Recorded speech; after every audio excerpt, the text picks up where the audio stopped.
आई तब एक स्कूल में जाकर आई, ये आप सबको पता है।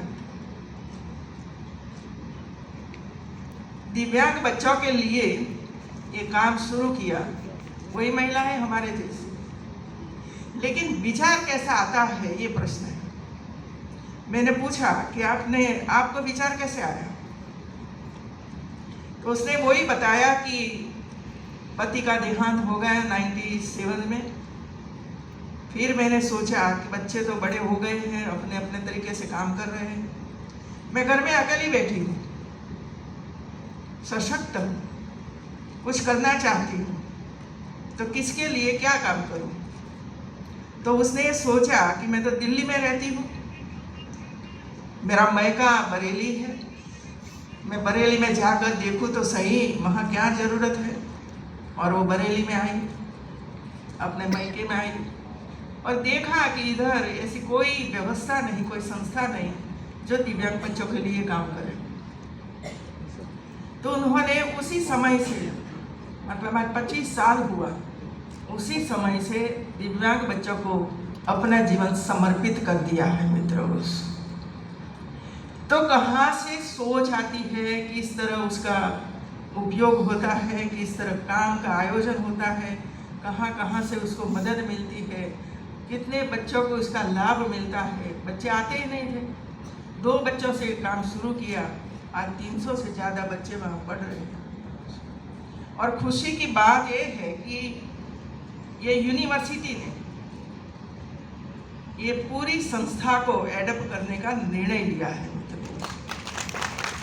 Rohilkhand incubation foundation, digital Panchal भवन, स्टूडेंट ई कॉर्नर, विश्वविद्यालय छात्र सहायता केंद्र, डायरेक्टरेट ऑफ इंटरनेशनल रिलेशन भवन एवं माइक्रो इरिगेशन सिस्टम आधारित उपवन के लोकार्पण समारोह में आप सभी के मध्य उपस्थित होकर मुझे अत्यंत प्रसन्नता हो रही है।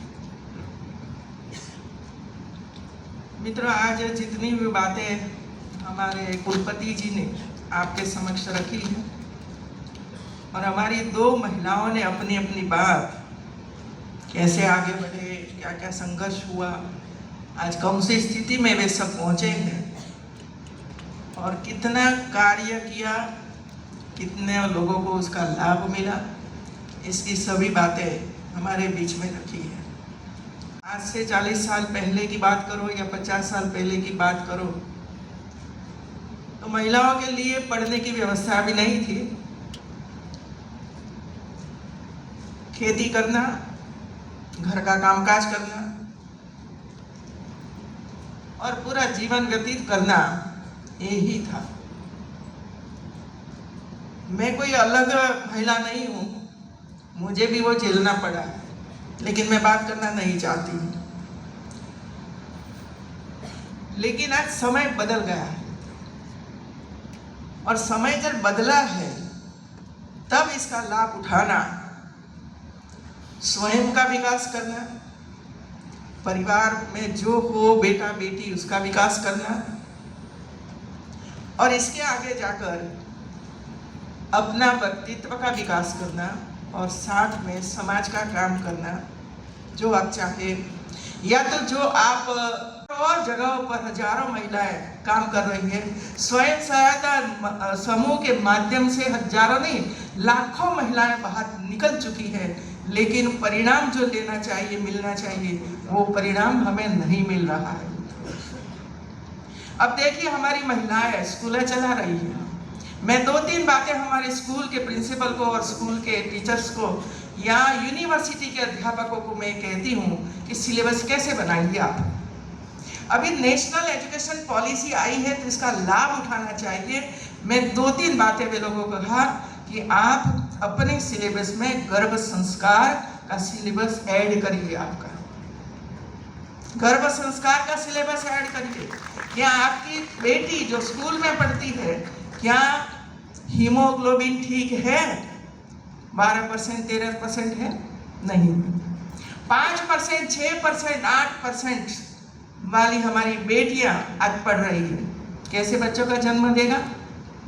तो पहले तो काम ये करने की आवश्यकता है ये हमें महिला सशक्तिकरण की जब बात करते हैं तो सबसे पहले महिला बेटी हमारी प्रेग्नेंट वुमन, वहां से हमें शुरू करना पड़ेगा कि प्रेग्नेंट वुमन है, तब से लेकर बच्चा हो, बेटी हो, कोई भी हो, इसके लिए खाना क्या, चर्चा क्या करनी, कैसी बातचीत करनी, झगड़ा करना कि नहीं करना, टीवी में क्या क्या देखना, क्या पढ़ना, ये सब का असह इफेक्ट गर्भस्थ शिशु को होता है। हम महाभारत पढ़ते हैं। अब जब वहां प्रेजेंटेशन हुआ हमारे सामने कि कितनी मदर बच्चे जन्म देने के बाद 1 ही घंटे में अपना दूध पिलाती है।